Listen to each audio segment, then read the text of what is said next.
I skipped over yesterday, which is the 20th of January.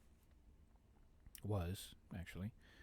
So today, I gotta make up for that. I'm going to be talking about the World Economic Forum. I know this is a channel about happiness. I know this is a channel about helping you get to a higher vibration. But that's what the World Economic Forum is about, right? Possibly. No. The World Economic Forum was created by Klaus Schwab, a German economist turned super duper billionaire, basically running the world, with infiltrations, as he put it himself, into every government structure and policy that has been going on in the world before and since. So, what is the World Economic Forum? Well, they just had an annual meeting in Davos, Switzerland, between the 16th and the 20th. It's only a couple of days. The companies that have to pay to show up and stand around and shake hands is people like Amazon, IBM, Bank of America, Johnson & Johnson, Pfizer, Google, and more names such as those.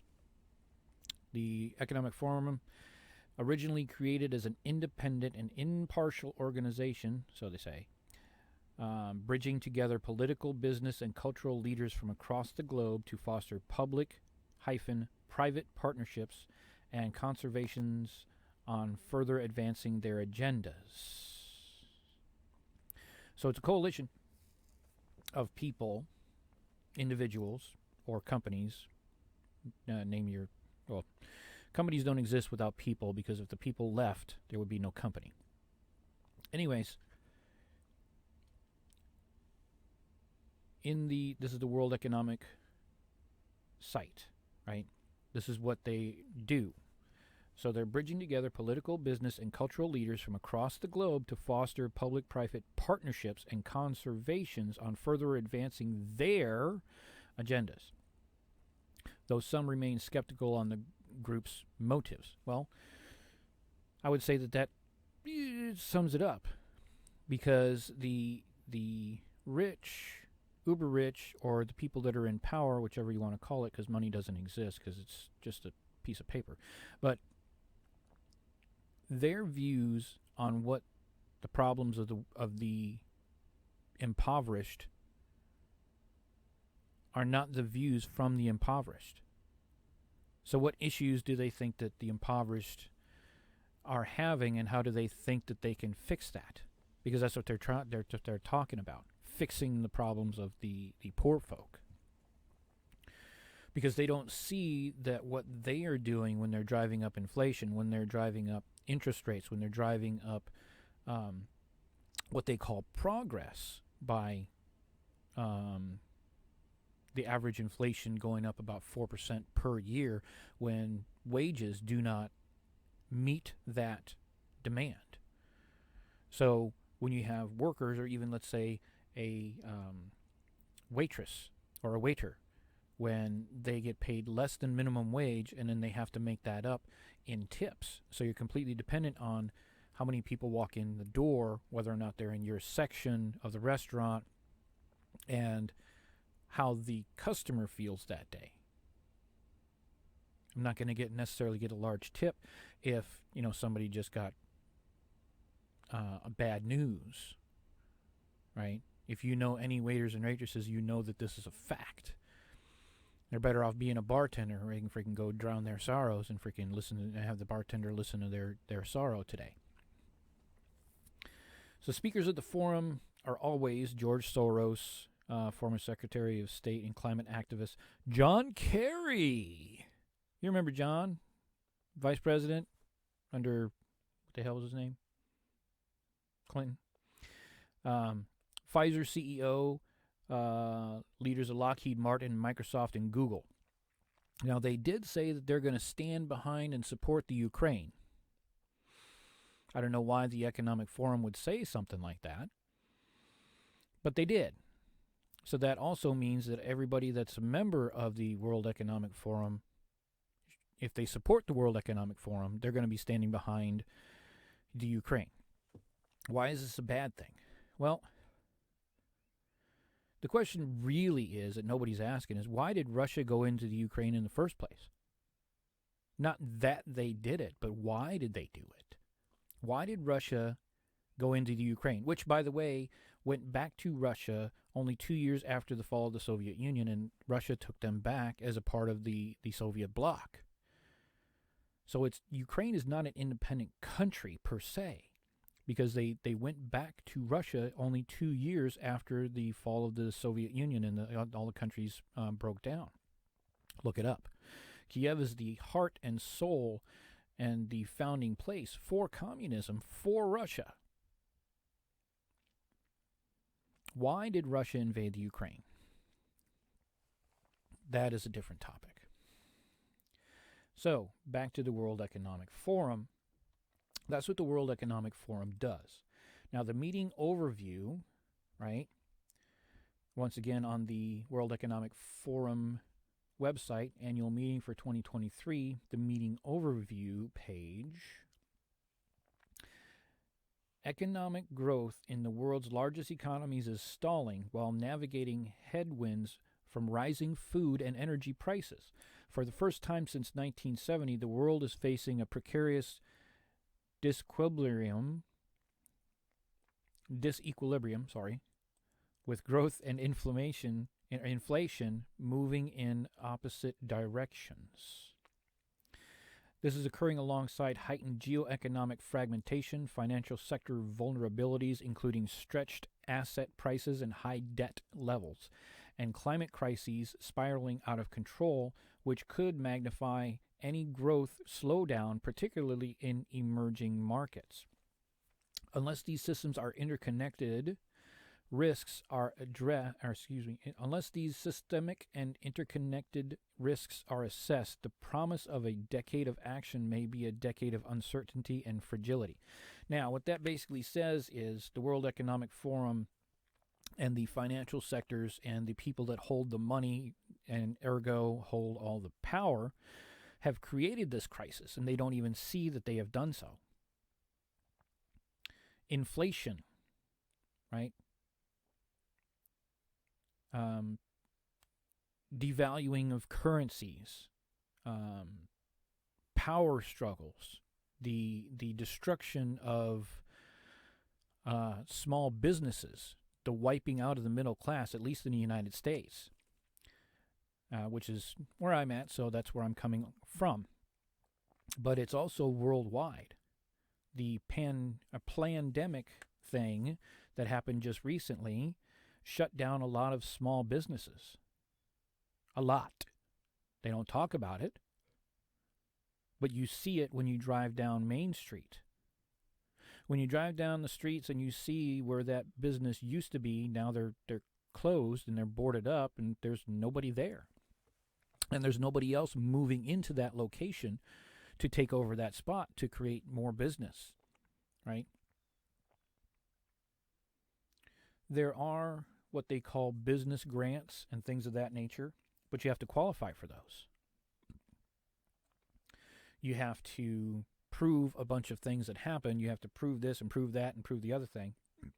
Rightfully so, but it's more difficult for the small business who does not have a team of lawyers, who does not have an accountant on staff because, well, they had to let them go because they're too much money to keep on hand. Larger companies do have those people on staff, and they're the ones getting all of the grants. Not the small businesses that need them, but when you got grants that can and will be forgiven, because I think it was 96 to 98% of all grants and governmental backed loans are forgiven. It's a forgivable loan. So you go get a grant, you go get a loan, you walk through it. There's some paperwork you can also file to get that loan or grant forgiven. Like, you don't owe that money anymore. Thank you. Have a nice day. Take care of yourself. Now, those loans and grants do have to be for what the grant and loan is supposed to be for. Like, let's say it's a restaurant grant for you and your business, and you're a restaurant. So now you need to purchase, 80% of the money has to go towards the business. Well, that's pretty freaking easy if you're a restaurant. But if you're a homeowner, you could probably get a restaurant grant. Let's say you want a new stove or new refrigerator, some more kitchen equipment. That would fit right in. Maybe a new dining room table. That would fit in too, wouldn't it? Right? So there's different things that you can do for these things, at least in the United States. I'm sure that other countries have the same type of programs, considering the IMF is kind of running the world. And the IMF runs the United States Treasury, so it should be pretty close to the same.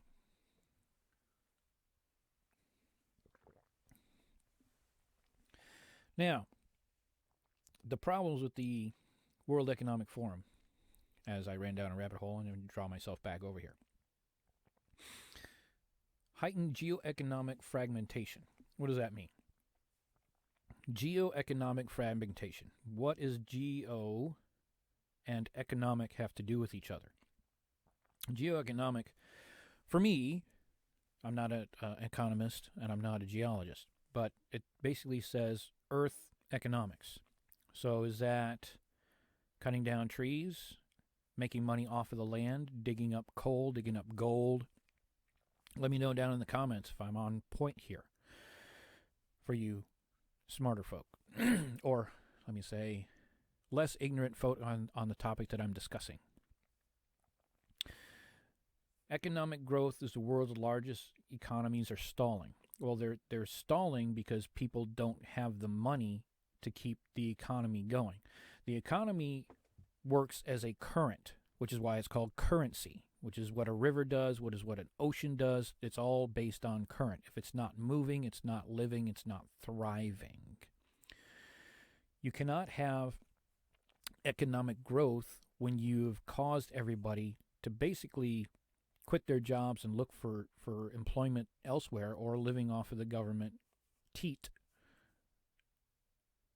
and just sitting around home with your thumb in your ass playing video games all day, using some sort of welfare.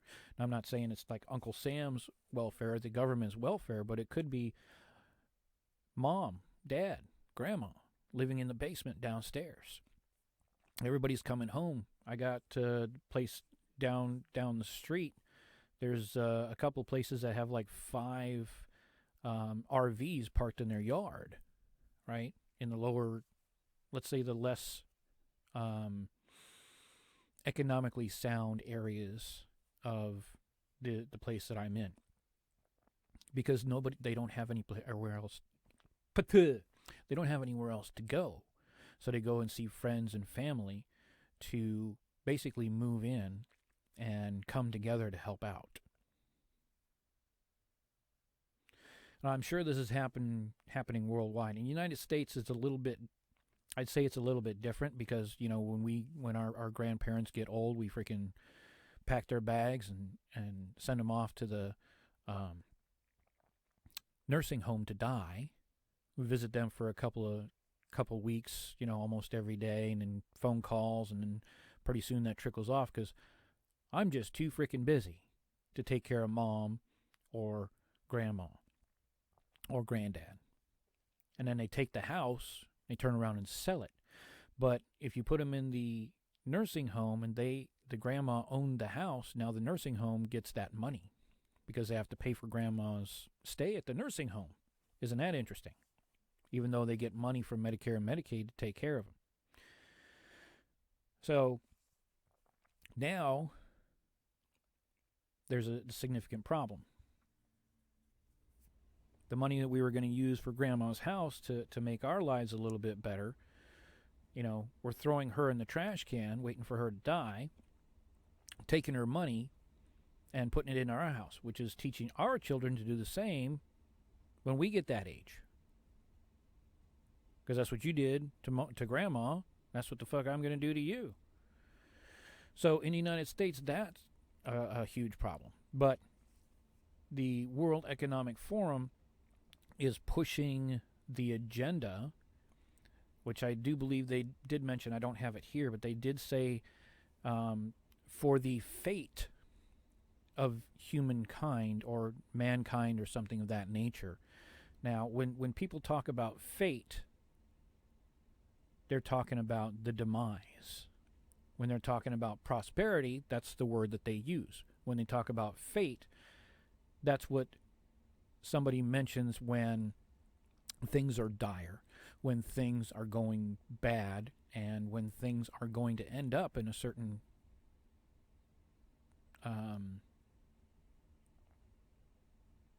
situation, which usually means death or destruction and the like. So for someone in the World Economic Forum, even though it is, different languages and such, these people don't write their own scripts. These are planned words that are put out. So they're telling us what the World Economic Forum's ideal situation is. It's not for the poor folk. It's not for the majority of the world population. As a matter of fact, they think that the world population is just for, a bunch of people that work for them, which is basically called slavery. Call it wage slavery, call it slavery itself, call it human trafficking. People do anything for $1 based on the idea that money actually is worth more than what the paper it's printed on. So when the World Economic Forum comes out and says these are all the problems and we need to fix them, the idea that they created them from their previous policies since the 1970s is laughable at best and truthful at worst, as they're creating these crises. Because if you look at business, you basically look at the people and society and you solve a problem. So if you have enough money to create a problem and then turn around and solve the problem, thereby making more profit, you know that the problem is coming and you know precisely when it's coming because you created that crisis. When it goes global and worldwide, most people are too busy, one, trying to find a job, two, are in the job and they're not focusing on what is happening around them because they're so focused on their job because they have to make money to survive. They're all still in survival mode at the lower poverty levels. That's basically what it means. You're struggling to survive. So how do you find peace and happiness therein? That is a difficult scenario to be in. I won't say that I've ever been poor. I will say that I have lived paycheck to paycheck. I will say that there is plenty of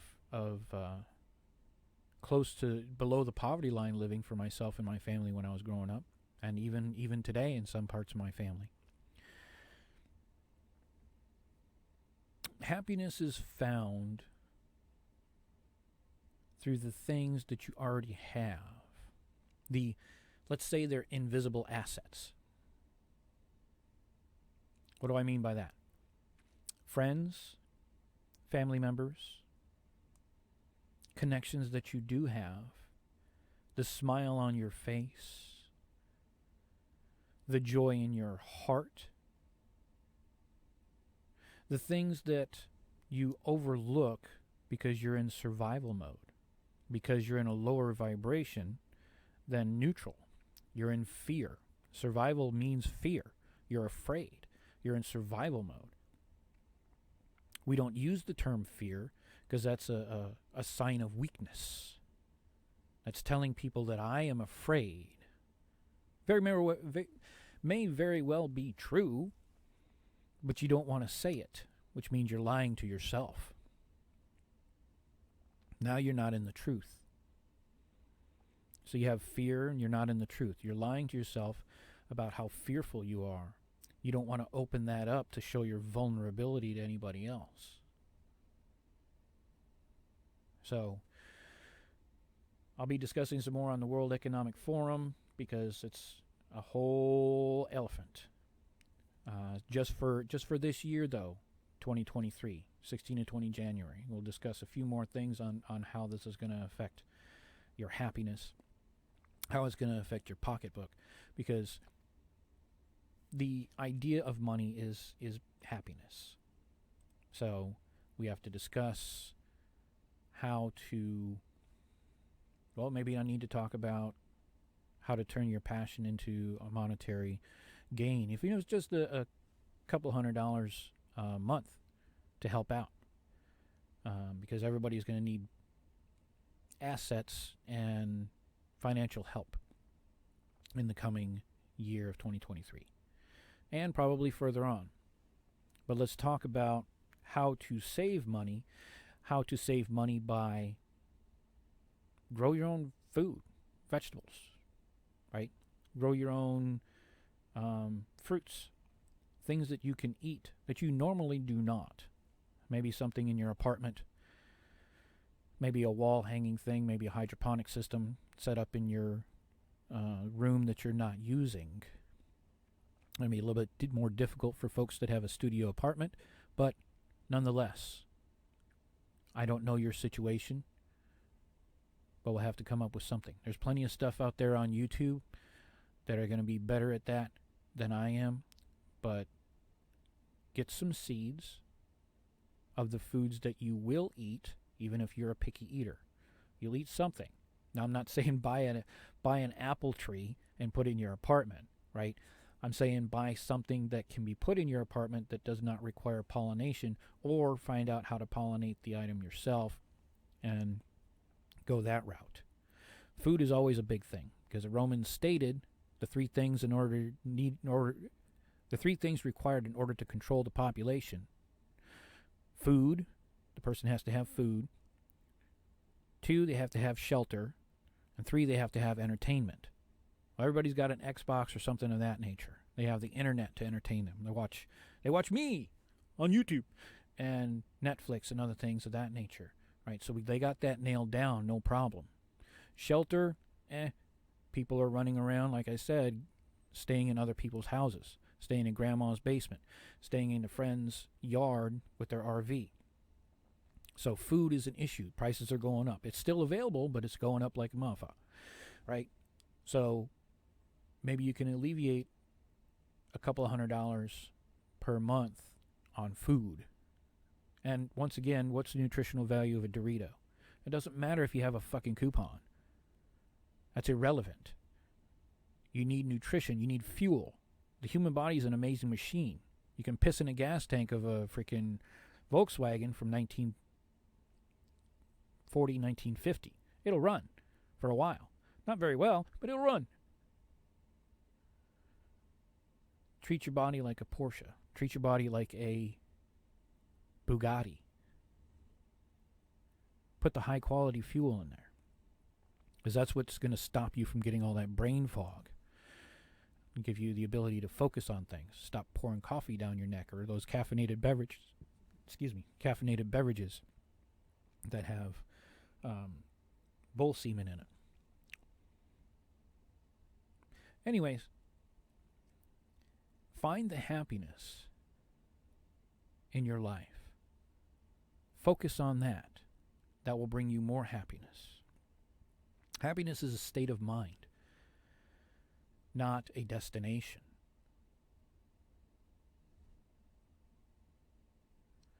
Been rambling for too long.